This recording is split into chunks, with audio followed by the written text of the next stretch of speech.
momento que yo voy en el tren, esos pasajeros son míos, o sea, mis pasajeros. Yo soy el que tengo que cuidarlos.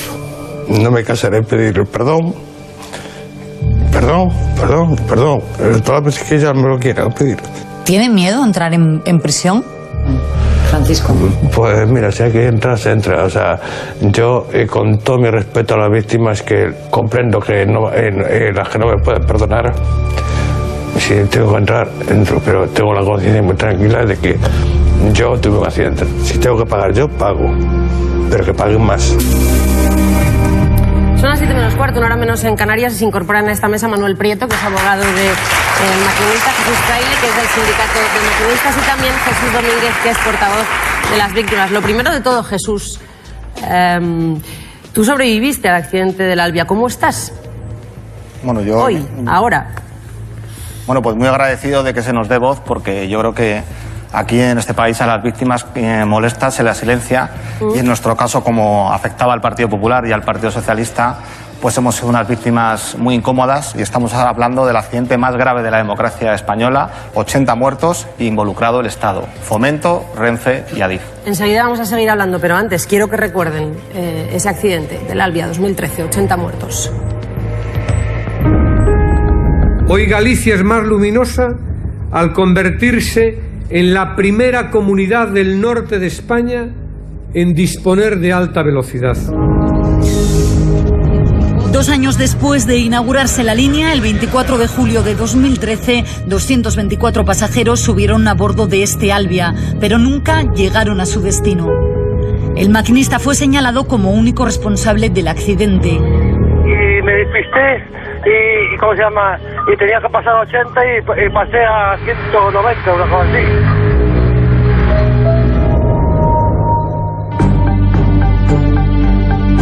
El sindicato de maquinistas ha defendido siempre su inocencia.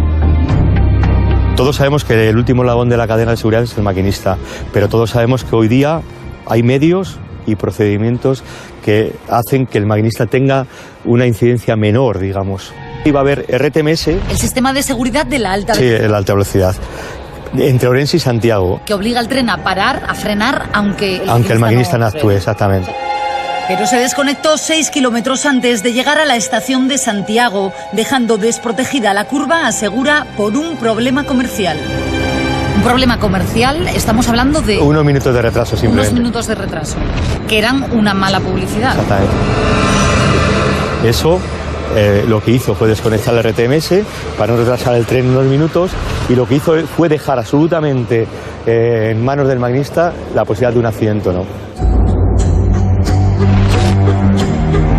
El juez acaba de cerrar la instrucción del caso, imputando únicamente al maquinista y al exdirector de seguridad en la circulación de Adif. ¿Comete la misma imprudencia un maquinista que falla con todas las medidas de seguridad puestas, funcionando, señalizadas, que no tiene nada? El abogado del maquinista nos enseña cómo estaba la línea cuando se produjo el accidente. Es la línea el día del accidente, huérfana de seguridad, totalmente desprotegida, es lo que dice el auto. Y las medidas de seguridad que se añadieron después. 2 balizas de RTMS y 3 señales. Y esta baliza, que es negra, para que si no está aquí a 80 kilómetros por hora le va a frenar. Frena el tren. Frena el tren, se para. Esto era un accidente anunciado. Y era un accidente anunciado, que son las segundas palabras que dice Garzón cuando está en la locomotora aprisionado. Es que eso ya lo dije a de seguridad, ya que eso era peligroso, que un día nos íbamos a despistar y nos lo íbamos a tragar. Este email al que hemos tenido acceso es el que envió el jefe de maquinistas de Ourense 15 días después de inaugurarse la línea, alertando de la desprotección en la curva. Únicamente existe una señal de velocidad descendente, pero de poco vale, puesto que de no haber reducido previamente la velocidad, nada se podrá hacer ya. Es que con 80 muertos encima de la mesa es obvio que había un agujero de seguridad. Y lo que yo no puedo soportar es que venga todo el mundo aquí y diga todo estaba bien. Así de contundente ha sido Jorge Iglesias, alto cargo de Fomento, en la comisión de investigación del accidente que se lleva a cabo en el Congreso. Yo conozco el sector y sí sé que hay miedo. ¿Por qué hay miedo? No lo sé. Yo creo es... Yo por mí puedo hablar y yo he sentido ese miedo también. ¿Por parte de de quién? quién? Lo he sentido. Por estar en un sector que no quiere abrirse.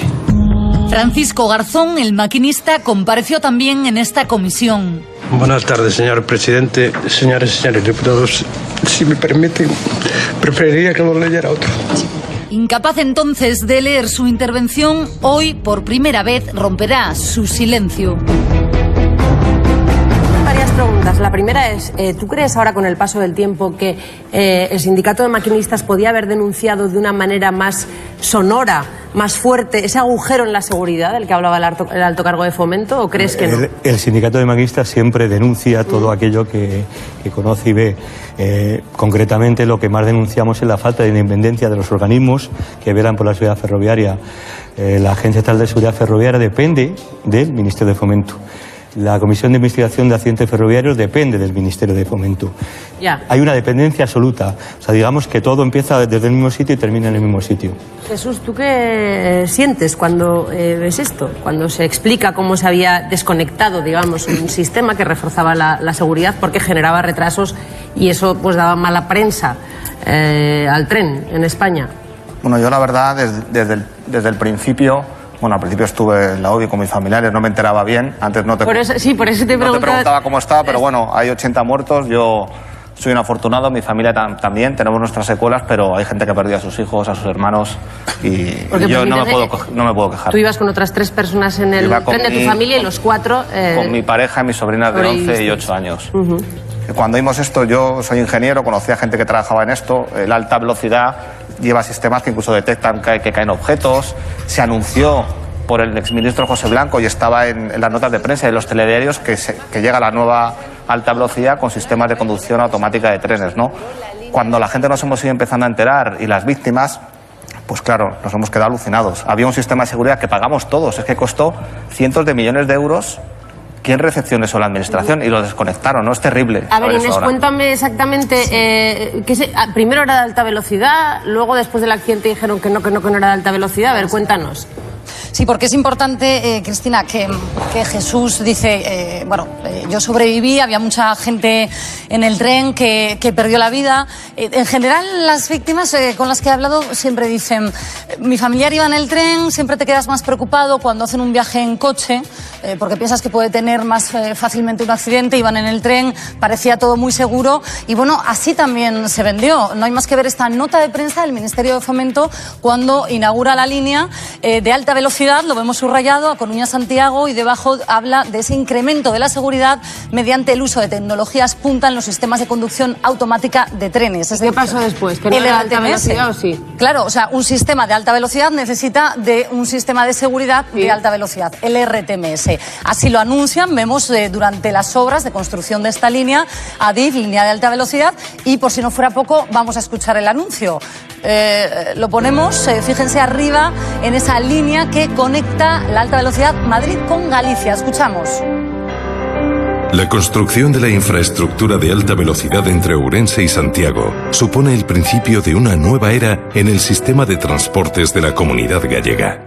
Pero ¿cómo estaba esa línea que, yo creo que ya ha quedado muy claro cómo se vendió, como de alta velocidad? Vemos el gráfico que bien nos explicaba Manuel en el vídeo. Arriba vemos que solamente existía esta señal, la E7, que es a la que hacen referencia, que es un semáforo en verde que, por supuesto, permite la circulación del tren, pero que no lo frena si el conductor, el maquinista en este caso, no lo frena. ¿Qué se hace, pero a posteriori, después del accidente? Bueno, pues activar el RTMS, el sistema de seguridad de la alta velocidad. Vemos estas 2 balizas rojas. Además se instalan 3 señales. Aquí el tren ya se le dice tiene que pasar a 160, aquí ya tiene que estar a 80, pero es que cuidado, si el maquinista aquí no va a 80, esta baliza negra que se incorpora lo que hace es frenar automáticamente el tren. Manuel, eso es la alta velocidad, sí, una velocidad segura. Esto es lo que supongo que has esgrimido en defensa del maquinista, pero aún así él ha sido imputado. ¿Por qué crees que esto no ha sido suficiente? Bueno, evidentemente no es suficiente porque aquí desde el principio se dijo el maquinista es el culpable, se le cazó de todas las formas posibles, y cuesta entender en un sistema tan tecnológico, tan técnico, que alguien tiene un accidente y dice, bueno, enseguida, pues este hombre estaba loco, ¿cómo iba por ahí? Bueno, este hombre tenía que ir a 200 kilómetros por hora de forma obligatoria, es decir, es lo que le marcan que tiene que llevar el tren. Evidentemente, que hemos descubierto a lo largo de este tiempo, que ya ha costado, ¿no? Ahí había una falta de análisis y evaluación de riesgo tremendo, y prueba de ello es que no había nada de protección. Esas cuestiones se han puesto después. El juez entiende que solo es competencia del director de Adif, nosotros entendemos que más. Jesús, yo por aquello de tranquilizar al personal, a raíz del accidente del tren de Santiago, ¿de alguna manera se han tomado medidas adicionales? ¿Hemos aprendido algo en el resto de la red ferroviaria de España o no? A ver, lo más inquietante es que 5 años y medio después, viendo los recursos que hace Adif, que hace Renfe, que hace la compañía de seguros, vuelven a apuntar, todos buscan que el único culpable sea finalmente el maquinista. Todo lo que se hizo ahí fue anomalía, el cambio de diseño, la desconexión del RTMS y lo más grave, no se evaluaron los riesgos que suponía llevar a cabo esa acción. Pero hemos aprendido algo, Jesús. Antes de iniciar las siguientes inauguraciones que ha habido, se han hecho las cosas un poquito mejor, pero no lo suficientemente mejor. Sobre todo, fíjense, las víctimas quieren respuestas. Respuestas en diferentes ámbitos, en los tribunales, pero también institucionalmente hablando. Hay una comisión de investigación en el Parlamento que, bueno, ya saben ustedes cómo funcionan las comisiones de investigación. Mañana comparece Rafael Catalá, el exministro, que era secretario de Estado de Infraestructuras, y también comparece, entre otros, el expresidente de Renfe. Quiero que escuchen a las víctimas para que todos tratemos de entender qué es lo que quieren, qué es lo que piden, qué es saber la verdad. El hijo de Javier y Cristina, Curro, de 27 años, viajaba en aquel tren. Nosotros estuvimos llamando constantemente desde que apareció las noticias en los informativos. Y Cristina dijo, ese es el tren de Curro. Como muchas otras familias, se desplazaron a Santiago de Compostela en busca de su hijo. Llegar allí y buscar a una compañera de Curro, que era doctora allí en el clínico, y que se movía por todos los hospitales intentando buscarle. Sí, nos dijo que levantaba las sábanas de personas y nos dijo que no aparecía, entonces ya nos marchamos. Y nuestra esperanza era que estuviera entre las personas que estaban heridas, malheridas, no identificadas, ¿no? Tras horas de agonía se confirmó, Curro es una de las 80 víctimas mortales del Albia. ¿Te piensas que es que un tren es imposible que le pueda pasar nada con los avances que hay, y a un tren de alta velocidad? Es que ya sin saber nada de técnica, ¿te imaginas que eso está todo automatizado? En estos 5 años no han parado de pedir justicia. Para que no le pase ni a nuestro otro hijo, ni a ti, ni a nadie más, porque cuando las cosas salen gratis, vuelven a pasar. Personados como acusación particular, la Asociación de Víctimas denuncia el trato recibido durante este tiempo. Un año después del accidente, la Xunta de Galicia condecoraba a los afectados, entre protestas de las propias víctimas, que exigían una comisión de investigación. No me toques el acto.